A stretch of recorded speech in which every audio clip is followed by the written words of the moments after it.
Headphones? It's a head hug. Hi, I'm Lance. And I'm Mike. And we need to start recording that camera. Okay. Testing 1, 2. Hi, I'm Lance.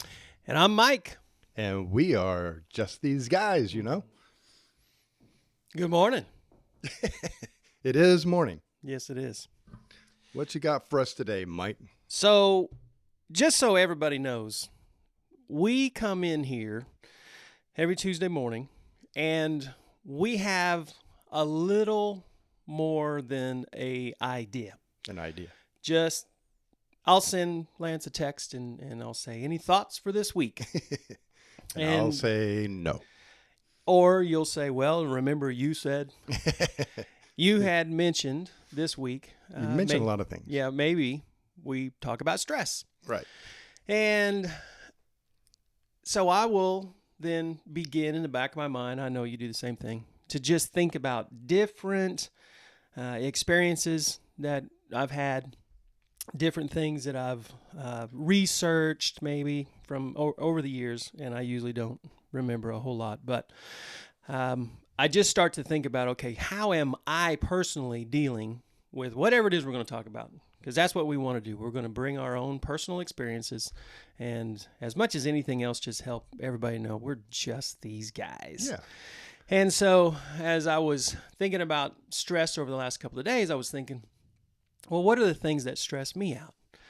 And how am I doing with my stress levels? Sure. Because everybody has stress. Everybody. If you say you don't struggle with stress, you are in serious denial. And actually what people don't realize is there's bad stress, and that's what we always talk about, bad stress. Sure. But there's good stress, and both have the exact same impact on your health. Wow. Which is negative. Sure. So good stress or bad stress, the more we accumulate it, the higher our risk of cardiac events. Gotcha. Wow. Even when it's like, I got a job promotion, yay. Well, it's still impacting your body the same way.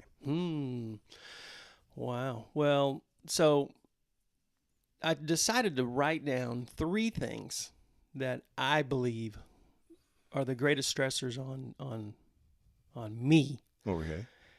Is that cool? I'm just impressed you wrote, so. It wasn't long. So it's 3 things. Mike's writing. Yeah, I can make a longer list, but 3 main things. Sure. The third one is... Of course, we go to the end. Yep. I'm going to go from the least to the worst. Okay. That's what this is. So number 3 is Dawn. Okay, we need to cut right here. And let me clarify. Wow. Yeah, let me clarify. So Dawn is my wife. And listen, we've been married for 26 years. You know, when the lightning strikes, I'm... We've been married for 26 years. We've dated for almost 32. Wow. If you were going to be around me that long, Sure. It is a miracle. It is. It's a thank you, Lord moment for me to even be able to say she stresses me out. I know I need a beer after 1 hour with you, so. Yeah, true. So we're still going. We're still at it. And the thing is, she stresses me out about 1/10 the amount that I stress her out. The thing is, with our relationship, I heard it said once that if you both agree on everything, one of you is unnecessary. And so we kind of take that to the extreme. Oh. We don't agree on much, but we figure it out. Sure. We work together. We figure it out. We will argue it through. And then here's the thing. For Dawn and I give this advice as often as I can in marriage. I say, what you have got to figure out is how to care less. Care less. And that doesn't mean I could care less. Sure. It means I'm not going to make a mountain out of a molehill. Okay. I'm not going to take this conversation that we're having and magnify it into our whole relationship. And so I get stressed. She gets stressed. We argue. We work it through. And then at the end of the day, I'm telling you, this is the best thing that we got going, and she's the one who leads the way on this. She is really good at forgiving, and I'm really good at forgetting. I don't remember conversations. Everybody that knows me will attest to that. But so that's a gift, to be able to just forget it. Sure. That's caring less. That's being able to not carry things on through. But that's a stressor. Marriage is a stressor. Everybody should just know that this is a relationship where you have to work things out. It's two people. It's two broken people trying to figure things out. Sure. Trying to live life very close together. Sure. And so I love my wife. And I cannot believe that God blessed me with her. But yeah, it's a stressor. Marriage is a stressor. There's no perfect marriage. There's no perfect marriage. I know you want me to join in. Yeah, right no. I'll keep going. So, marriage. The second thing for me is rude people. Rude people. Rude people. Now, let me clarify that too. I could honestly care less again if there's someone being rude to me, because I have the ability to just kind of look at them and smile. Right. And walk away. I didn't used to be able to. I used to have to fight back. I've figured out some people are just going to be that way. But I struggle when I see someone being rude to someone else. It's a stressor for me. Right. Like, I get tense. I try to, it's either like it's a fight or flight that I absolutely feel. Exactly. But here's the deal. Not just because of who I am, the role that I play Sure. in this, or the purpose that I have in my life of being a pastor. I feel like I must respond when it's someone else. Yeah. When someone is being rude to someone else. Because I believe that there are two people who might show up. Number one, John Quinones. He's going to come walking around the corner and wonder why I didn't say anything. But then Jesus. Yeah. And I know he's going to be there. Yeah. And so when I get stressed, when I'm in a situation where I see someone now, sadly, that's becoming more and more common. And so, But the rudeness you see out there. just the tension, the stress, and everything that's going on Sure. around us. And it's kind of almost like becoming a norm, or it's okay for people to be that way. Correct. And I don't know. I just can't go there. I don't think it's okay. And so I feel like I have to say something. Now, I usually try to say something in a very calm way. Yeah. I try, not to be elevated with them. Mm-hmm. But so that's the second stressor. Like I say, this is a short list, but that's the second one. And then the final one, number one stressor for me, Doc, is me. It's me. The decisions that I make, I create the most stress in my life. Mm-hmm. And the thing is, it's good news, bad news. Bad news is I make my decisions. Good news is I control me, and I can change that. And That's so, true. yeah, the reality for me is, and the majority of the time, it's like I am truly a moron, an oxymoron, where I procrastinate, but I need that pressure. I have learned to fuel myself from that pressure, and I have this dream of one day being so on top and ahead of everything. And that's what I want. Oh, whoa. Mm-hmm. But I wondered when you would get there. I'm also wondering how old I will get before I realize, it's okay. That's me. So this is my battle. These are my stressors. Psychoanalyze away. I need help. Well, that last bit you mentioned, you need the pressure to motivate yourself. Mm-hmm. I call it living in the danger zone. Oh. Now, you're not allowed to sing on Spotify. Oh, yeah, sorry. We've already been canceled once. Oh. We have joined the cancel culture. Yeah. We have been canceled off of Spotify. Hello, So, Spotify. We're back now. But, yeah, music, Mm-hmm. they hear Lance. That's or gonna be Mike hard. sing. Yeah. Because I want to grab the guitars because Mm-hmm. I'm so excited about. But Yeah. I call it the danger zone because, and it's difficult because I'm a visual person. Yeah. And somebody gave me a neat phrase the other day. They called them napkin talks. And they said, if you can explain it on a napkin, it's good. Ah, And like at the dinner table. yep. And that's what I tend to do, is try to give you a bit of visual on a napkin. Yeah. So that you can look at it and see what I'm talking about. So here today, it may be a little difficult to understand.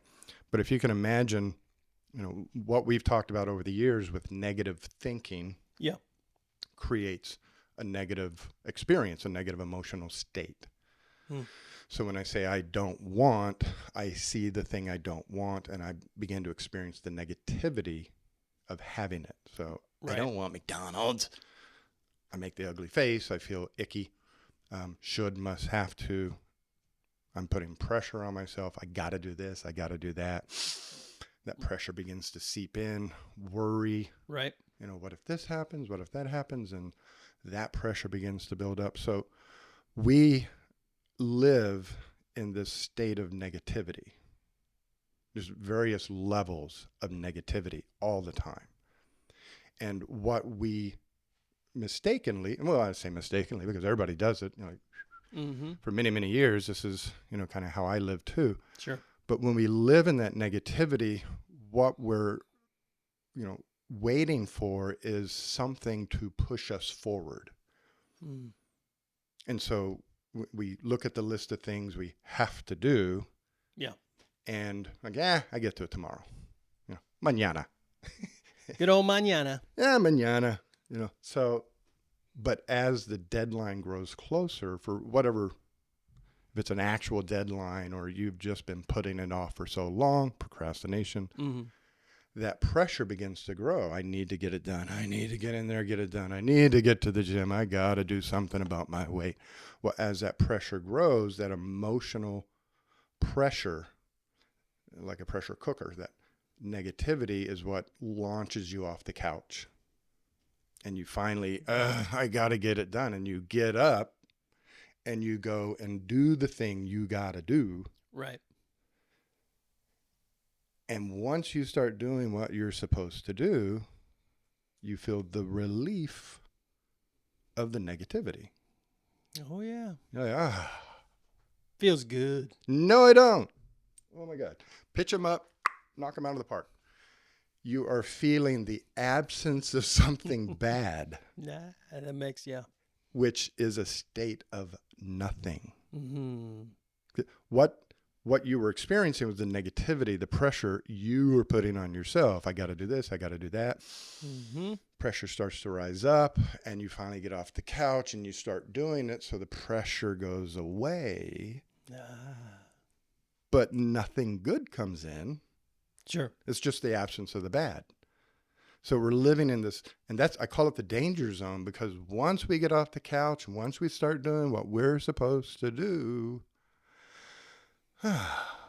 now, what motivated you to get it back into the routine, or to get your garage cleaned, or to get to writing on your sermon? What motivated you to get there was a bunch of negativity. Well, now that you're doing it, that motivation is gone. And I call this danger zone, because now we're at risk to relapse. If I'm drinking and doing all sorts of, stuff I shouldn't be doing, and I finally hit rock bottom and I throw away the bottle and I start going to AA, all that negativity is relieved. Right. Now that I'm doing everything I'm supposed to be doing, what's there to motivate me to keep doing it? Yeah. And so that's when we start entertaining the idea of letting it go. I can skip the gym today. I don't need to do that. I was going to stop and get my wife flowers, but we're good. And so the negativity got us to start, but once we start, the negativity goes away.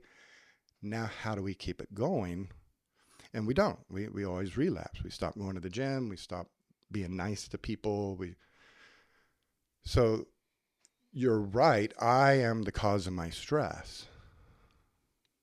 Because if I'm in this state, say I'm overweight, which I am, and I want to be in better shape, I want to lose 10 pounds, I want to be able to walk up and down the stairs without breathing heavy.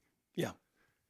that becomes a positive goal state out there. And as I look at it and as I think about it, I start to feel good about that state. Now, I'm not there, Sure. but, wouldn't that be great? And I smile. Yeah. So now I have a positive goal to motivate me towards it. So it attracts me towards that positive goal.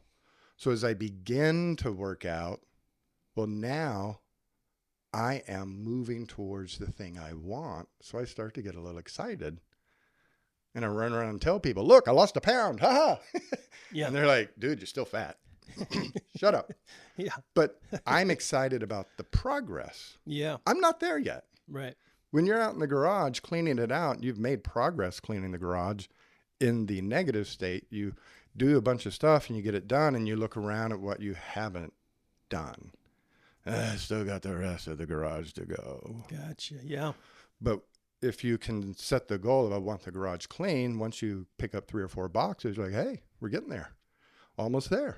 Hey, look at this. We're getting to our goal. We're going to have a clean garage here in about an hour.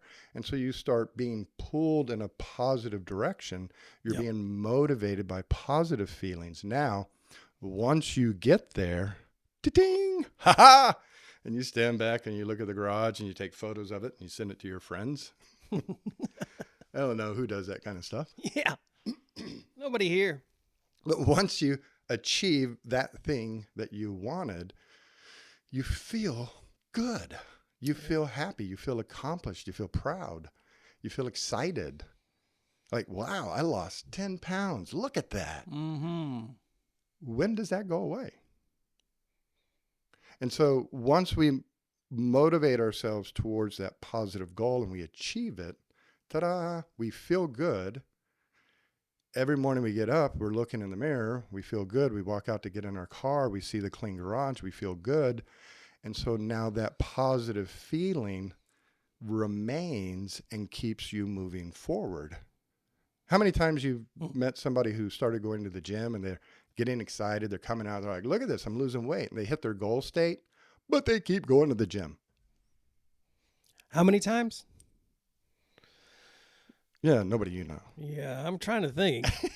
But yeah, certainly not me. You get into the gym, you lift those weights, you run on the treadmill, you eat the tofu and the salad, and you hit your goal weight. And you're like, wow, I did it. You know what? I could go 5 more. You know what? I could move from 125 on the bar to 150. Mm-hmm. You start getting excited about what you're doing and what you're accomplishing, that it pushes you and keeps you rolling and keeps you moving forward. Yeah. So what I'm hearing you say, for someone like myself, who is a procrastinator with ADD, yeah, it is significantly important to write down the goals that you want, to keep them in sight.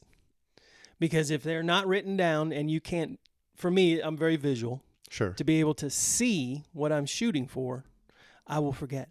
Right. That's a whole part of the whole forgetting as well. Yeah.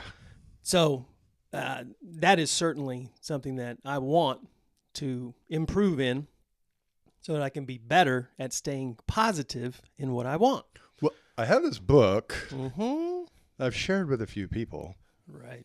And in the book, it pointed out 2 statistics that were interesting when you lay them side by side. And the first statistic, and I'm going to butcher it, so just bear with me, but I'm making up what I don't remember. Sure. 80% of the wealth in this country is owned by 10% of the people. 80% of the wealth is owned by 10% of the people. 14% of all people write down goals and review them annually. 14%. 14% of Americans sit down, write out goals, and then review them every year. Wow. What chances are there that there's an overlap between the 10% and that 14%? Yeah. So 4% of the rest of us. We write it down, we look at it. That's a good idea. And Yeah. go out and smoke. Right. Mm-hmm. No, but the idea is when I look towards a positive future, Yeah. I become motivated to achieve the positive future. And we see examples of it in our lives all day long. You know, if you want to go to the movie, you know, you get excited, you get off the couch, you hurry your wife, come on, let's go. Because that's something you want to do. And there's just that motor starts running and it, you know, you're running out the door to get to the movie because that's something you want. And then you tell yourself, I have to go to work. Ugh. Yeah. And then suddenly that motivation is gone. But it's a perspective, it's a mental state. So you can use the thing that works for you over here, you can make it work for you over here. Wow. So really this all boils down to making a decision to intentionally move forward with positivity and intentionality of knowing and deciding what it is that you want and going after it. Who said this? I believe it might have been Jesus. Luke chapter 10, 38 through 42. Mm-hmm. I mean, you got to go back to the original, the OG wisdom, the OG source of happiness. And he told Martha, Yeah. who was all bent out of shape, Yeah. he told Martha, Yeah. How come she ain't helping me clean? and then this is where self-righteousness will take you. Sure. Martha told Jesus what he needs to be doing. Yeah. You need to get in there and tell her to help me out. You know, I've done that a few times. A few times. Yeah. You need to get in here. Where you been? But You'd have been here. he told Martha very few things in this world actually needed. Yep. In fact, there's only one. She has chosen what is better. What is better? Yep. And how do you know what would be better? I always ask, which would be better, cake or ice cream? Whatever I want. Which is better, Colts or the San Francisco 49ers? Mm-hmm. Well, Which is better, the mountains or the ocean? sure. Whatever you prefer, whatever you want, you think about it, then you will see options of how to get it come up, and then you choose the better option based on achieving what you want. You bet. So what do you want? Well, this is the better way to go. I always think about it. Have you ever driven from here to Oklahoma City? Yep. Now, I've made that trip 1,000 times, not exaggerating, Sure. and I get bored driving. Mm-hmm. And I was thinking about it one day. This is what I do. I was looking at the bar ditch. Now, we call them bar ditches in Texas. I don't know what y'all call them up here, but the ravine next to the road with water and brambles in it Okay. and weeds. Ditch. Ditch. Looking at the ditch. And if I had a dirt bike, I could actually get from here to Oklahoma City in that ditch. Yeah. There's zero interruption the whole way. Hmm. So to me, that's the pursuit of happiness. Just not that Oklahoma City is all that great. Love you down there in Oklahoma City. We got listeners in Oklahoma. Mm-hmm. But imagine Oklahoma City as the destination for happiness. So you have two choices of how to get there. Sure. Nice, smooth, shiny Interstate 35 or the ditch. Yeah. You can get there eventually one way or the other. Jesus said, my way, Yep. my yoke is light. My way is smooth and straight.